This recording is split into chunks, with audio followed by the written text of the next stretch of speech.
नमस्कार, मैं हूँ रंजना सिंह और आज हम पढ़ेंगे गुट निरपेक्ष आंदोलन के बारे में। गुट निरपेक्ष आंदोलन में सबसे पहले हम पढ़ेंगे गुट निरपेक्ष की पृष्ठभूमि क्या थी। आखिर किन परिस्थितियों में गुट निरपेक्ष आंदोलन को शुरू किया गया और इसको आगे बढ़ाया गया था। चलिए शुरू करते हैं। देखिए, द्वितीय विश्व युद्ध की समाप्ति के बाद शीत युद्ध का दौर शुरू हुआ, जिसमें संपूर्ण विश्व वैचारिक आधार पर दो गुटों में विभाजित हो गया था। इस वैचारिक युद्ध के एक छोर पर साम्यवादी सोवियत संघ तो दूसरे छोर पर पूंजीवादी अमेरिका जैसी महाशक्तियां मौजूद थी। असल में गुटनिरपेक्ष आंदोलन की स्थापना उपनिवेशिक व्यवस्था के पतन के दौरान हुई थी।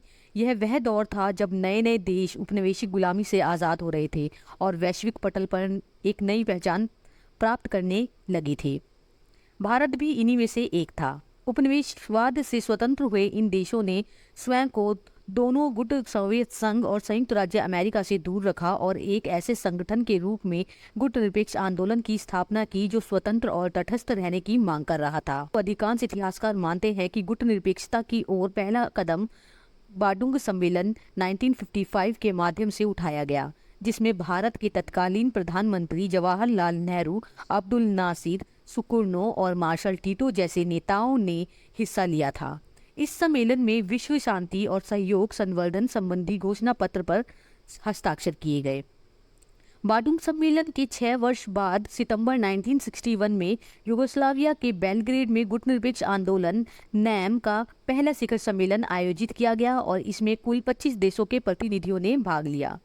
वर्तमान में गुटनिरपेक्ष आंदोलन संयुक्त राष्ट्र के बाद विश्व का सबसे बड़ा राजनीतिक समन्वय व परामर्श का मंच है। इस समूह में वर्ष 2018 तक कुल 120 विकासशील देश शामिल थे।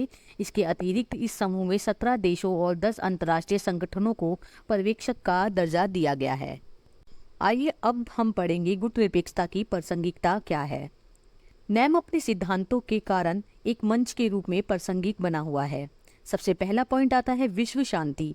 नैम ने विश्व शांति बनाए रखने में सक्रिय भूमिका निभाई है। यह अभी भी अपने संस्थापक सिद्धांतों, विचार, उद्देश्यों का पालन करता है, जो एक शांतिपूर्ण और समृद्ध दुनिया बनाना है। इसने किसी भी देश पर आक्रमण करने से मना किया है और निशस्त्रीकरण और संप्रभु विश्व व्यवस्था की वकालत करता है।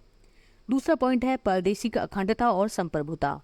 नैम इस सिद्धांत का समर्थन करता है और प्रत्येक राष्ट्र की स्वतंत्रता को संरक्षित करने के विचार के साथ इसकी निरंतर प्रासंगिकता का प्रदर्शन किया है।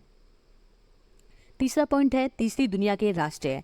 तीसरी दुनिया के देशों के लंबे समय से अन्य विकसित देशों द्वारा शोषण किया गया है। नैम ने पश्चिम आधिपत्य के खिलाफ इन छोटे देशों के लिए एक संरक्षक के रूप में कार्य किया है। फोर्थ पॉइंट आता है संयुक्त राष्ट्र समर्थन। नैम की कुल ताकत में 118 विकासशील देश शामिल हैं, जिनमें से अधिकांश संयुक्त राष्ट्र संघ की महासभा के सदस्य रहे हैं। क्योंकि यह महासभा के 2/3 सदस्यों का प्रतिनिधित्व करता है, नैम सदस्य संयुक्त राष्ट्र के वोट को अवरुद्ध करने में महत्वपूर्ण भूमिका निभाते हैं।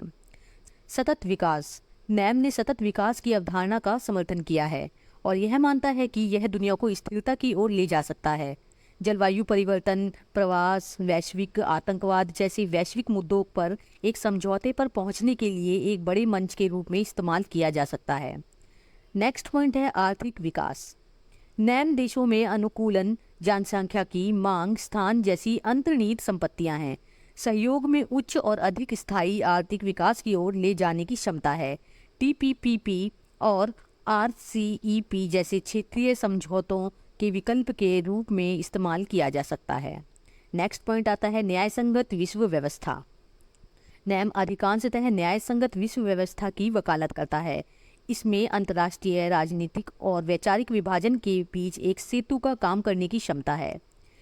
नेक्स्ट पॉइंट है विकासशील देशों के हित। यदि किसी भी विषय पर विकसित और विकासशील देशों के बीच विवाद उत्पन्न होता है, जैसे कि विश्व व्यापार संगठन, नैम एक मंच के रूप में कार्य करता है जो विवादों को शांति से सुलझाता है और प्रत्येक सदस्य राष्ट्र के लिए अनुकूल निर्णय सुनिश्चित करता है। सांस्कृतिक विविधता और मानव अधिकार। मानव अधिकारों के घोर उल्लंघन के माहौल में यह ऐसे मुद्दों को उठाने और अपने सिद्धांतों के माध्यम से हल करने के लिए एक मंच प्रदान करता है। हालांकि भारत की स्थापना में कुछ लोग विभिन्न आड़ में गुटनिरपेक्षता को सुदृढ़ करने का प्रयास जारी रखते हैं। देश अपने आप में रणनीतिक स्वायत्तता प्राप्त करने के संकेत प्रदर्शित कर रहा है।